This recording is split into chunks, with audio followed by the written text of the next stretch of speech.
오늘 함께 보실 하나님의 말씀은 마가복음 5장 16절에서 20절 말씀입니다.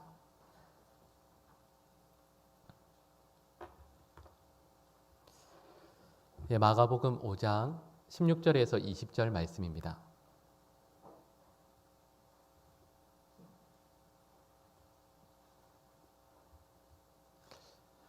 저와 여러분이 한 절씩 교도하겠습니다. 제가 먼저 읽겠습니다. 이에 귀신 들렸던 자가 당한 것과 돼지의 일을 본 자들이 그들에게 알림해 예수께서 배에 오르실 때에 귀신 들렸던 사람이 함께 있기를 간구하였으나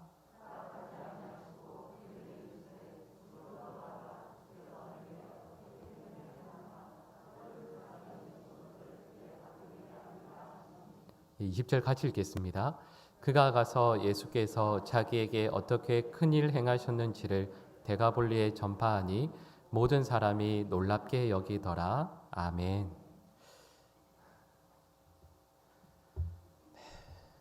여러분 점심 식사 맛있게 하셨어요? 많이 피곤하시죠? 여러분 저희가 이제 성경 말씀을 읽고 대할 때 이제 정감이 가는 성경이 있죠. 여러분 어떤 말씀이 가장 좋으세요? 저는 실은 오늘 저희가 16절에서 20절까지 말씀을 읽었는데 원래는 이 거라사의 광인을 예수님께서 고쳐주신 내용이 마가복음 5장 1절에서 20절까지 나오는 긴 내용입니다. 너무 길어서 16절부터 20절까지만 읽었는데요. 저는 실은 이 말씀이 참 애착이 가는 말씀 중에 하나입니다. 왜냐하면 여러분 요즘은 우리 청년부는 선극 같은 거 안 하죠. 이런 말 자체를 잘 안 쓰시죠. 선극이라는 말을. 예전에는 제가 중고등학교 다니고 또 대학 청년부 다닐 때만 해도 선극을 자주 했었거든요.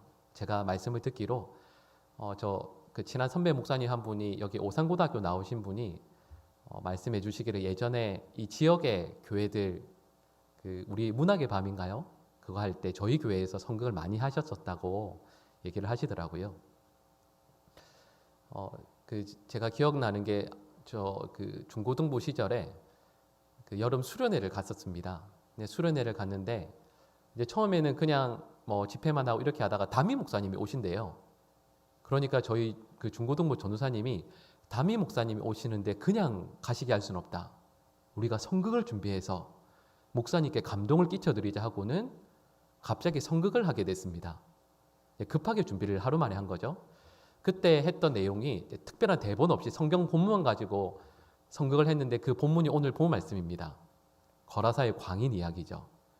여러분 그리고 여러분께서 짐작하셨겠지만 저도 그 선극에 아주 중요한 역할을 맡았죠. 제가 무슨 역할을 맡았겠습니까? 네. 저의 영성과 또 성품을 보았을 때 그죠? 거라사의 광인이 여기에 예수님께서 나오시고 제자들도 나오고 이 광인도 나오는데 저는 뭐였을까요? 여러분 너무하신 거 아니세요? 근데 맞습니다. 제가 거라사의 광인 역할을 했거든요. 그 역할을 정해주신 우리 전도사님께서 저를 이렇게 보시더니 네가 딱이다. 네가 딱 맞는 사람이다 하시고는 그래서 그럼 저는 대사를 뭘 하면 되냐고 그랬더니 대사는 필요 없대요. 그냥 미친 사람처럼 이제 잔디밭 있는 데였는데 잔디를 막 손으로 막 두 손으로 뽑으면서 머리에 날리고 막 그렇게 하면 된대요. 제가 또 잘했죠. 그래서 그때 예수님 역을 맡았던 우리 친구도 있었고 제자들 역을 맡은 친구들도 있었는데 제가 한동안 교회에서 스타가 됐었습니다. 이게 보통 삶이 그렇지 않으면 광인 역할을 이렇게 잘할 수 없다고 그래가지고 어쨌든 여러분 저희가 읽었던 이 말씀에 실은 본문 말씀을 짧게 읽었지만 예수님께서 이 거라사에 있는 이 광인을 만나시기 위해서 또 그를 치유하시기 위해서 예수님께서 실은 많은 걸 희생하고 들어가셨어야만 했습니다. 왜냐하면 그 첫 번째가 거리죠. 예수님께서 갈릴리 호수를 배를 타고 건너가셔야 했거든요. 물리적인 거리도 꽤 되죠. 거기에다가 심리적인 거리라는 게 있죠. 우리 교회는 그런 분들이 없으실 텐데 가끔 그런 분들 있지 않으세요? 가끔 옆집 김집사님이랑 싸울 때가 있어요. 그러면 분명히 물리적인 거리는 몇 미터 안 되거든요. 근데 심리적인 거리는 아주 멀어지죠. 김 집사님 얼굴을 보기도 싫어지죠. 여러분 예수님께서 이 거라사의 이 광인을 찾으러 만나러 가시는 것이 실은 물리적인 거리도 참 힘들지만 심리적인 거리도 정말 멀었습니다. 왜냐하면 이 거라사라고 하는 곳이 이방 지역이거든요. 그러니까 유대인들이 이방 지역에 가서 그들을 누군가를 만난다라는 게 실은 참 어렵지 않습니까? 그런데 예수님께서 이 거라사 이방 지역으로 가죠. 더군다나 만나시게 된 이 광인은 자신을 조절할 수 있는 사람이 아닙니다. 누구를 만나더라도 아나무인이고 예의도 없고 자기 말만 하고 돌을 들어서 자기를 학대하면서 자기 몸을 찍는 사람이고 대화도 안 통하죠. 그래서 모두가 이 사람을 싫어했기 때문에 이 거라사의 광인을 이 동네 사람들이 옆에 못 오도록 여기 무덤에 그 쇠사슬로 묶어놔서 여기 가둬놓는 거죠. 따로 격리시켜 놓습니다. 그러니까 아무도 만나고 싶어 하지 않는 그 사람을 예수님께서 만나러 가시는 거죠. 그러니까 예수님께서 이 사람을 만나러 가실 때 극복해야 되는 게 물리적인 거리, 또 심리적인 거리도 있는 거죠. 거기에다가 가실 때 이런 거리뿐만 아니고 가는 길이 참 어렵고 힘들었습니다. 오늘 이 마가복음 5장 1절부터 20절 말씀 바로 앞부분 보시면 마가복음 4장이죠. 37절, 38절 말씀을 보시면 그 내용이 나오는데요. 우리 졸리니까 앞에 있는 화면 같이 한번 읽어볼까요? 읽겠습니다. 시작. 큰 광풍이 일어나며 물결이 배에 부딪혀 들어와 배에 가득하게 되었더라. 예수께서는 고물에서 베개를 베고 주무시더니 제자들이 깨우며 이르되 선생님이여 우리가 죽게 된 것을 돌보지 아니하시나이까 하니 아멘. 그럼 지금 예수님께서 거라사로 가시는 중에 풍랑을 만나시거든요. 그러니까 그 말씀은 예수님의 제자들 그리고 예수님조차도 이 심한 광풍 그리고 물결로 인해서 배가 거의 뒤집어져서 죽게 되었다라는 뜻입니다. 예수님의 제자들 중에 어부가 몇 명인데 그죠? 그럼에도 불구하고 죽음을 걱정해야 될 만큼 이 광풍이 이 풍랑이 무서운 거였습니다. 근데 예수님께서 그 어려운 과정을 통과해서까지 가시는 거죠. 거기에다가 예수님의 육체의 피곤함이라는 것도 있습니다. 이 38절 말씀을 보시면 예수님께서 이 배 안에서 배 고물에서 베개를 베고 주무시죠. 이 말은 그냥 배에 누워 있다가 스르르 잠이 들었다라는 뜻이 아니라 베개를 베고 주무신다는 말 자체가 잠을 주무시기로 아예 작정하셨다라는 얘기입니다. 여러분 혹시 여러분 배 타실 일이 잘 있으신지 모르겠는데 여러분 작은 배일수록 배가 많이 흔들리잖아요. 배에서 자는 거 보통 일이 아닙니다. 근데 여기 보니까 배가 풍랑을 만나서 거의 죽게 되었잖아요. 안에 물 들어오고 배가 뒤집힐 것 같이 이럼에도 불구하고 예수님은 계속 주무시고 계십니다. 예수님께서 숙면을 취하고 계시죠.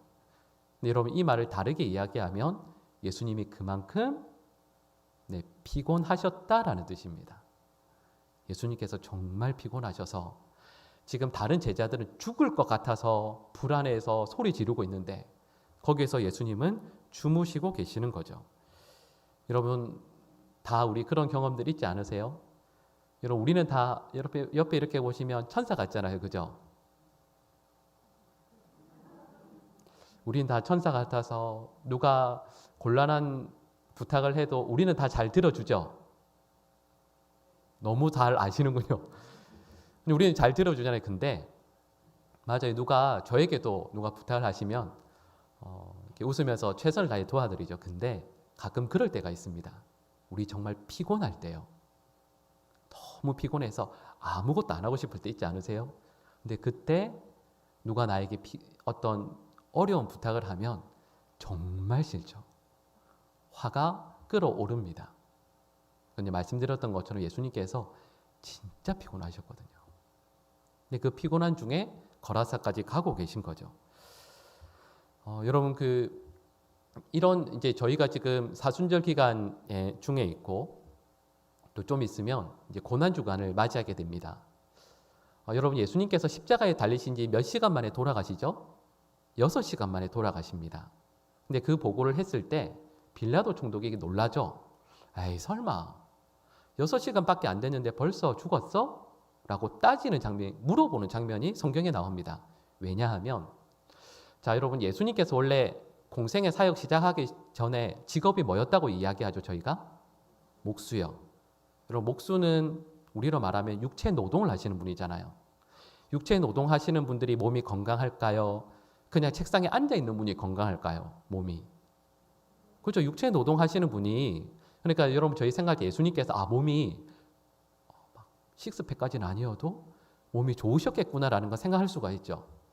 근데 여러분 예수님께서 육체 노동을 하셨음에도 불구하고 십자가에 달리신 지 6시간 만에 돌아가십니다. 그 당시에 보통 십자가에 못 박히게 되면 성인 남성은 최소 3, 4일에서 길면 일주일까지 살아 있습니다. 보통요. 아무리 짧아도 3, 4일. 길면 일주일. 근데 예수님께서 몇 시간 만에 돌아가셨다고요?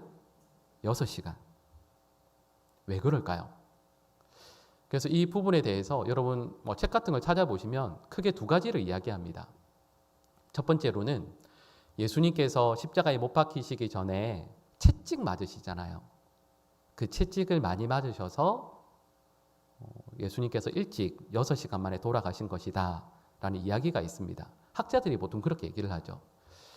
근데 여러분 이 이야기가 꼭 맞는 게 아닐 수도 있다라는 생각을 하게 됩니다. 제 나름대로는. 왜냐하면 그 과정을 빌라도가 다 알고 있거든요. 근데 빌라도가 놀라서 묻잖아요. 정말 6시간 만에 죽었냐? 그러니까 그 말은, 이 이야기는 한편으로 맞을 수도 있겠지만 아닐 수도 있겠다라는 생각을 하게 되는 거죠. 그래서 어떤 신학자들은 이렇게도 이야기합니다. 예수님께서 십자가에 못 박혀 계실 때 독생자의 아픔을 보고 계시는 하나님께서 그 고통을 덜어주시기 위해서 6시간 만에 그 생명을 거두셨다라는 이야기를 하는 분들도 있습니다.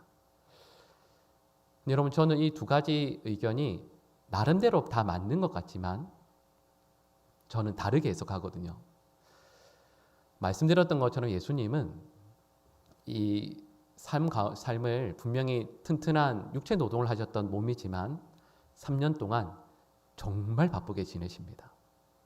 여러분 성경 말씀을 예수님의 공생에 대한 이야기를 쭉 읽어보시면 예수님께서 잠을 제대로 주무실 수가 없었습니다. 그래서 우리 조금 전에 제가 말씀드렸던 것처럼 배가 그렇게 흔들리고 뒤집어질 것 같은 가운데에서도 제자들이 억지로 깨워야 일어나셨습니다. 그러니까 예수님은 그만큼 피곤한 삶을 3년 동안 사셨죠. 그러니까 그 말을 다르게 이야기하면 예수님은 공생의 3년을 통해서 자기의 생명을 갉아먹으면서까지 하나님께서 맡겨주신 일을 감당하셨다라는 뜻입니다. 그러니까 공생애를 시작하기 전에는 분명히 튼튼한 몸이셨겠으나 공생애 3년을 통해서 예수님의 몸이 말 그대로요, 최악의 상황까지 가게 된 것이죠. 근데 여러분 예수님께서 이렇게 컨디션이 안 좋으심에도 불구하고 거라사까지 이 사람을 만나기 위해 가십니다. 그리고 이건 4번째 이유랑도 연결이 됩니다. 4번째 이유가 뭐냐 하면 시간의 제한성이 있죠. 말씀드렸던 것처럼 예수님의 공생애가 몇 년이죠? 딱 3년요. 3년의 공생애를 통해서 예수님은 전하셔야 할 말씀을 모두 전하셔야 하고 만나야 할 사람들을 모두 만나셔야 하고 고쳐야 할 사람들을 모두 고치셔야 하거든요. 그러니까 그 말씀은 예수님에게 3년이라는 이 제한된 시간을 통해서 너무도 힘들고 피곤하고 괴롭지만 짧은 시간을 최대한 활용해서 모든 사역들을 감당하셨다라는 뜻입니다. 그런데 그 바쁜 3년의 공생의 시간 가운데에서 말씀드렸던 것처럼 많은 시간을 내서 거라사까지 예수님께서 가고 계시는 거죠. 거기에다가 예수님께서 이 사람을 만나서 사랑을 베풀기가 어려운 또 이유가 있습니다. 그게 뭐냐면 여러분 혹시 그런 경험 우리 청년들이 있으신지 모르겠어요. 여러분 짝사랑의 경험이 있으십니까? 네, 사랑을 알아야 그죠? 저희가 이야기를 할 수 있을 텐데 여러분 가끔 누군가를 사랑하는데 그죠? 그 사람이 저를 좋아해 주는 건 아니라 할지라도 친절하게 대해주는 분들 너무 감사하죠. 근데 가끔 그럴 때가 있습니다. 누구를 향해서 나의 사랑을 정성을 다해서 베푸는데 그 사람이 나에게 비난할 때가 있습니다. 여러분 예수님의 사랑이 참 위대한 이유는 예수님을 만난 이 거라사의 광인이 예수님을 비난하고 있는데 그 비난을 뚫고 그를 사랑해 주시기 때문입니다. 오늘 저희가 읽지는 않았지만 7절 말씀의 내용을 제가 잠깐 설명드리면 이렇습니다. 예수님께서 왜 여기까지 가는데 큰 어려움들이 쭉 있었잖아요. 어려움을 뚫고 이 거라사의 광인을 만나십니다. 그 앞에 섰을 때 이 거라사의 광인이 예수님 앞에 뛰어나옵니다. 그러고 뭐라고 하냐면 왕이신 예수님, 제가 예수님 만나기를 너무 기다렸습니다. 제가 너무 힘든데 예수님께서 저를 고쳐주시기만 하면 너무 좋을 것 같습니다. 여기까지 와주셔서 힘드셨을 텐데 너무 감사합니다. 이렇게 하지 않고 7절에 보면 뭐라고 말하냐면 예수님, 당신이 나와 무슨 상관이 있다고 여기까지 오셨습니까? 다시 가십시오. 나 당신 만나는 거 절대 좋지 않습니다. 당신 환영하지 않습니다. 다시 가십시오. 이렇게 이야기합니다. 자, 여러분 말씀드렸던 여러 가지 어려움을 뚫고 예수님께서 여기까지 가셨는데 이 이야기를 들으면 만약에 여러분께서 가셔서 이 이야기를 들으면 어떻게 하실래요? 다 사랑이 너무 많으셔서 손을 꼭 잡고 형제요 이렇게 하실 겁니까? 저희 보통 그럴 때면 속이 뒤집어져서 확 없지 않을까요? 제가 예전에 들었던 그 이야기가 하나 있습니다. 아마 여러분도 들어보시지 않았을까요? 괴팍한 80 넘으신 할아버지 한 분이 계셨는데 이분을 옆에서 보던 정말 귀한 사랑이 많으신 권사님 한 분이 계셨거든요. 근데 이렇게 옆에서 보니까 이 할아버지가 연세도 많으시고 이 땅에서 사실 날이 많지 않으신데 우리 주님 꼭 만나서 주님을 영접하시면 좋겠다라는 마음을 품게 되신 거죠. 그래서 계속 복음을 전하셨는데 그게 안 되니까 어느 날 집에 이 할아버지를 초대하신 거죠. 근데 초대하시면서 그냥 초대했겠어요? 음식을 상다리가 부러질 만큼 준비를 하셨죠. 할아버지가 평생 못 드셔보셨을 만한 음식들을 쫙 준비하면서 여러분 그 음식을 준비하실 때 권사님의 마음이 어떠셨을까요? 여러분 누군가를 사랑으로 대접할 때 그 마음이 대접받는 사람보다 하는 사람이 더 행복하잖아요. 권사님께서 너무 행복해 하시면서 이 할아버지를 위해서 열심히 음식을 준비하셨습니다. 할아버지가 이렇게 들어와서 보니까 모셔서 이렇게 와서 보니까 음식이 너무 많거든요.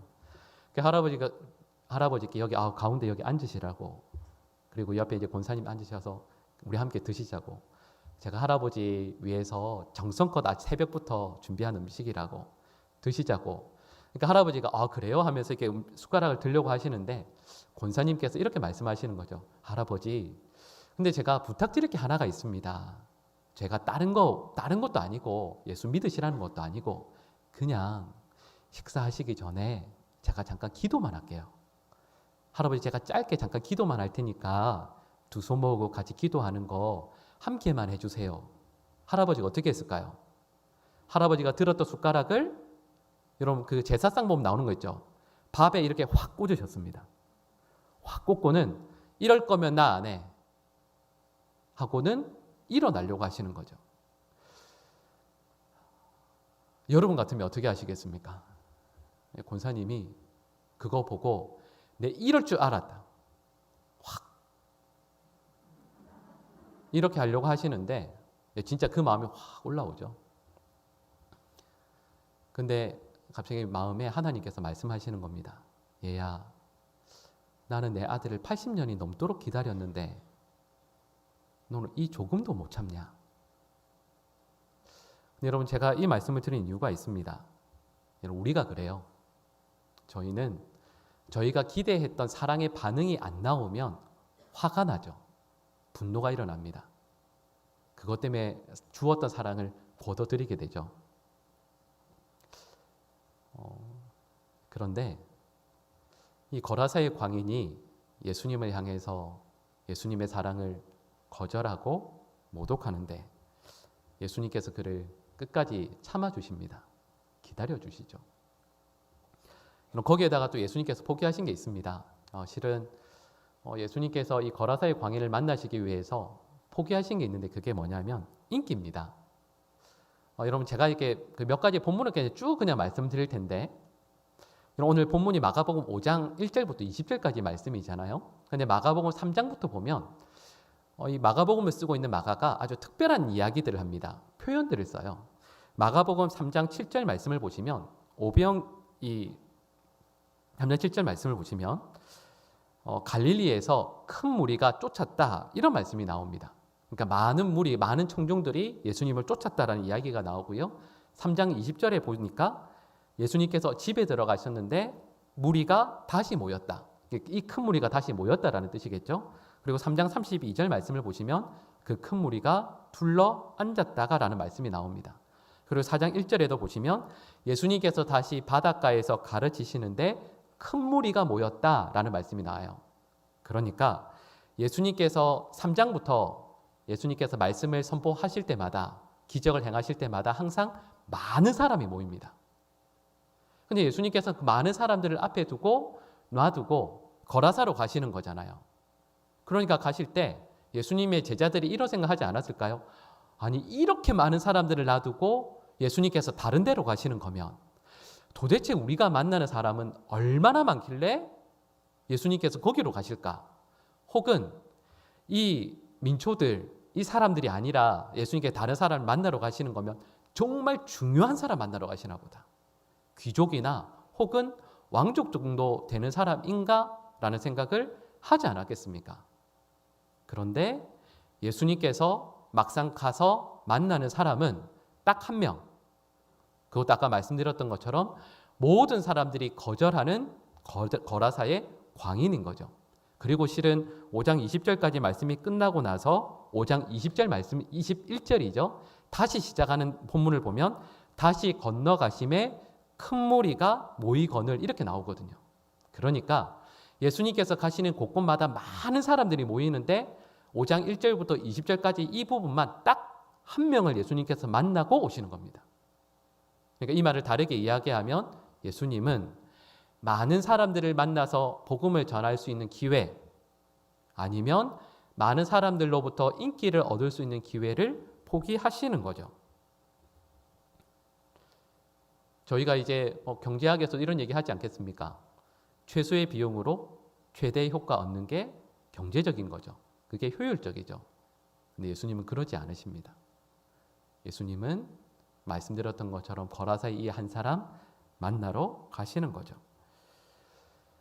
여러분 제가 이렇게 길게 쭉 설명드린 이유가 있습니다. 여러분 만약에 예수님께서 거리를 따지셨으면 가까이 있는 사람은 아니면 찾아가기 쉬운 사람을 찾아가셨으면 아니면 찾아가다가 중간에 어려움이 있어서 포기하셨다면 아니면 예수님의 건강이 좋을 때는 만나고 좋지 않을 때는 그냥 쉬기로 하셨으면 아니면 예수님의 공생의 시간이 제한되어 있으니까 효율을 높이기 위해서 많은 사람들을 아니면 만날 만한 자격이 있는 사람만 만나셨다면 아니면 내가 예수님 거부하고 그분을 향해 원망과 불편을 쏟아놓을 때 그거는 격이 안 맞지 하고 예수님께서 뿌리치셨다면 그 마음과 손길을 포기하시는 분이셨다면 이 거라사의 광인은 예수님을 못 만났을 겁니다. 그런데 이 사람을 제가 말씀드렸던 모든 것들을 다 무릅쓰고 예수님께서 찾아가 주시죠. 그리고 그를 만나 주십니다. 그리고 그가 고침을 받게 되죠.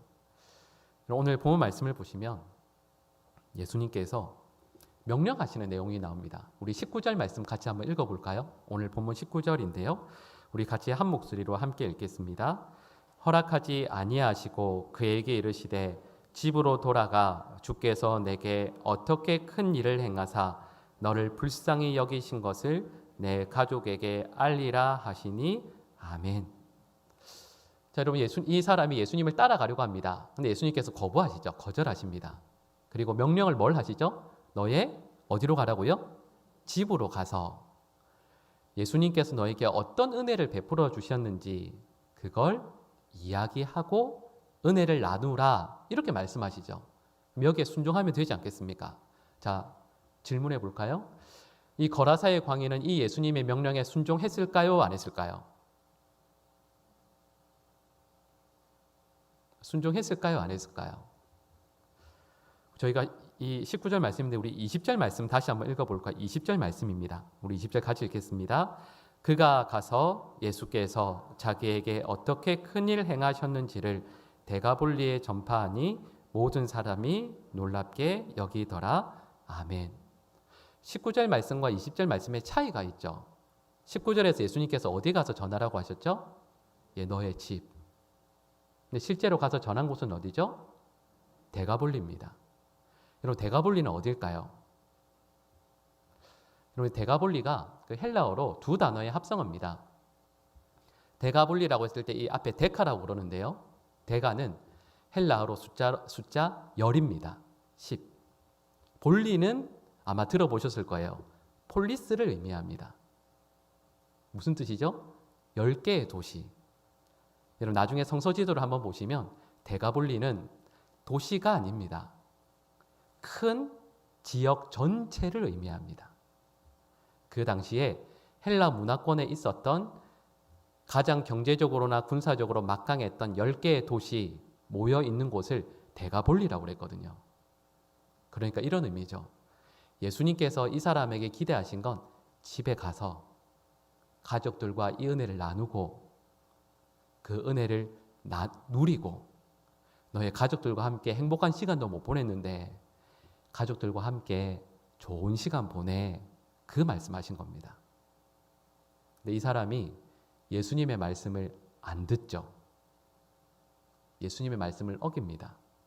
이 사람은 집에 가서 예수님께서 나에게 베풀어 주신 은혜를 전하는 것으로 만족하지 않고 이 사람은 자기가 살고 있었던 거라사 전부 그리고 인근에 있는 도시 10개 전부 다 가서 복음을 전하고 있습니다. 여러분, 이 사람이 왜 그랬을까요?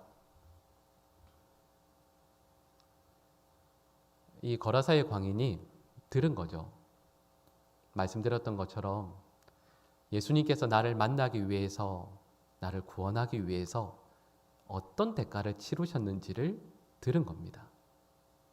얼마나 먼 거리를 오셨는지, 포기하고 희생해야 될 게 얼마나 많은지, 그리고 내가 제정신 아닐 때 내가 예수님을 모욕했음에도 불구하고 예수님께서 나를 떠나지 않으시고 사랑 베풀어 주신 것까지, 이 사람이 예수님께서 나에게 베풀어 주신 그 모든 사랑과 은혜를 깨닫게 되죠. 그러니까 이 사람이 얼마 전까지는 무덤가를 뛰어다녔는데 이제는 데가볼리 10개의 모든 도시들을 다 뛰어다니면서 예수님께 받은 사랑을, 그 은혜를 전합니다. 여러분, 예수님께서 실은 이 사람에게 기대한 반응의 크기가 있거든요. 근데 이분이 반응한 크기가 훨씬 크죠. 그리고 실은 이 말씀은 저희에게 질문하고 있는 겁니다. 자, 여러분, 표정이 졸리기도 하고 진지하신 것 같기도 하니까 쉬운 질문 하나 해볼까요? 이런 복음서가 몇 개죠? 네, 4개죠. 이런 복음서 4개 중에서 가장 짧은 복음서는 뭘까요? 마가복음입니다. 그 말씀은 무슨 뜻일까요? 어떤 사건들을 다룰 때, 어떤 예수님께서 하셨던 말씀이나 사건을 다룰 때 마가복음이 가장 짧게 다룬다는 뜻입니다. 마가복음이 제일 짧거든요. 근데 여러분, 혹시 성경 가지신 분은 오늘 이 본문이죠. 5장 1절부터 20절까지 있으면 위에 제목을 보시면 이렇게 되어 있습니다. 귀신 들린 사람을 고치시다 하고는 평행 본문이라고 이야기하죠. 괄호해서 이 내용을 다루고 있는 마태복음과 누가복음을 이야기하고 있습니다. 그런데요, 마태복음은 8장 28절에서 34절, 몇 절이죠? 총 7절이죠. 그리고 누가복음은 8장 26절에서 39절, 14절입니다.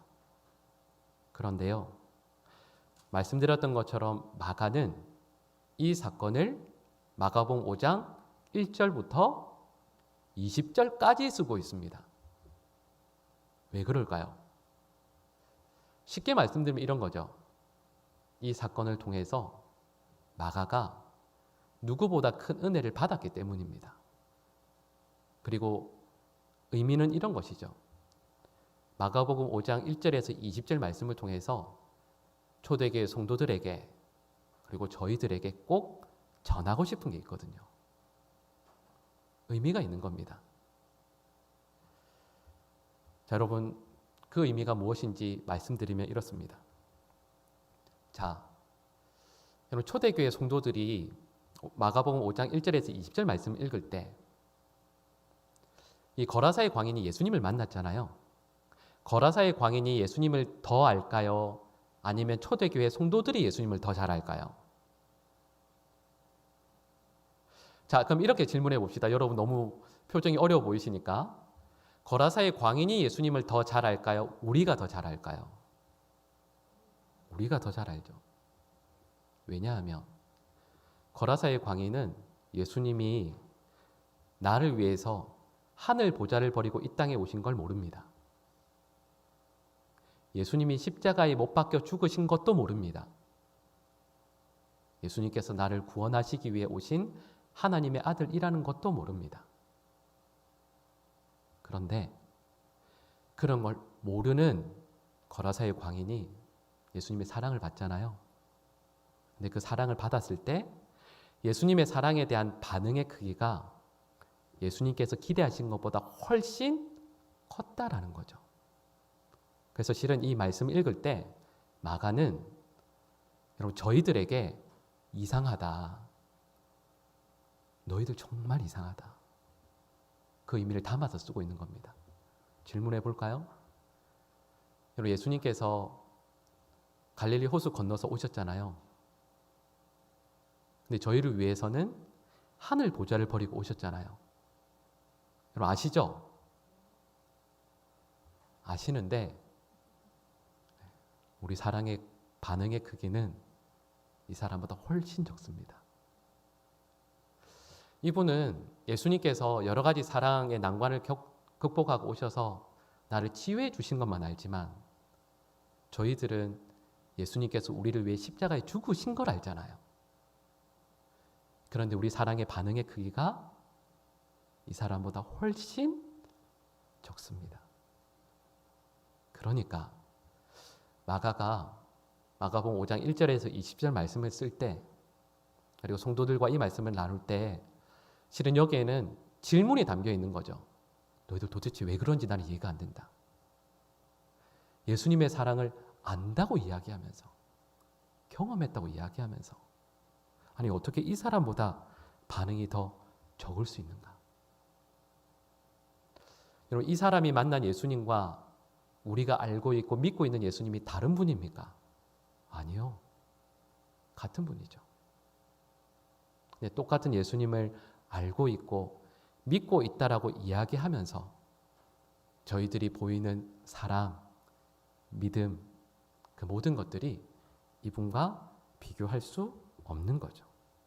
그래서 실은 마가복음 5장 1절에서 20절 말씀을 통해서 마가가 저에게 질문하는 겁니다. 너희들 진짜 예수님을 만나긴 한 거냐? 그런 모든 난관을 뚫고 오셔서 너희를 만나주시는 그 예수님을 너는 진짜 만났냐? 그 사랑을 알고는 있냐? 그분이 너희를 위해서 치르신 대가가 어떤 것인지 진짜 알고 있냐? 그거 묻고 있는 겁니다. 여러분 그리고 이 말씀을 길게 쭉 나누면서 우리 모든 하나님의 백성들이 우리에게 베푸신 그 주님의 사랑의 크기를 날마다 더 깊이 알아갈 수 있게 되기를 간절히 축복합니다. 여러분 사순절 기간을 지나면서도 그러하고요. 저희 신앙의 여정 가운데에서 저희가 늘 마음을 쏟아야 할 것은 하나님의 사랑의 크기를 더 깊이 알아가는 것, 주님을 더 깊이 만나는 것. 여러분 그러면서 저는 우리 모든 성도들의 주님에 대한 사랑의 반응이 이 거라사의 광인보다 더 커지고 깊어질 수 있게 되기를 간절히 소망합니다. 그래서 여러분 예수님께서 오는 거 거절하셨잖아요. 너 얼마나 힘들었니? 집에 가서 가족들과 함께 행복한 시간 보내는 거 그걸로도 좋게. 여러분 그 말씀에 불순종하죠. 근데 저는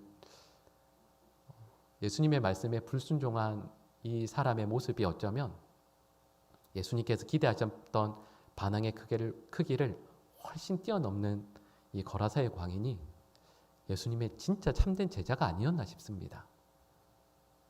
우리 모두가 우리 예수님 앞에서 참된 제자로 살아가는 사랑하는 주의 백성들 될 수 있기를 간절히 축복합니다. 기도하겠습니다. 사랑의 하나님, 거라사의 광인이 만난 예수님을 저희도 만나게 해주시옵소서. 그가 보였던 사랑보다 훨씬 더 큰 사랑의 반응이 저희들의 삶 가운데 나타나기를 소원합니다. 주님, 주님을 더 깊이 사랑하게 하시고 주님을 더 깊이 알아가게 하여 주시옵소서. 예수님의 이름으로 기도드립니다. 아멘.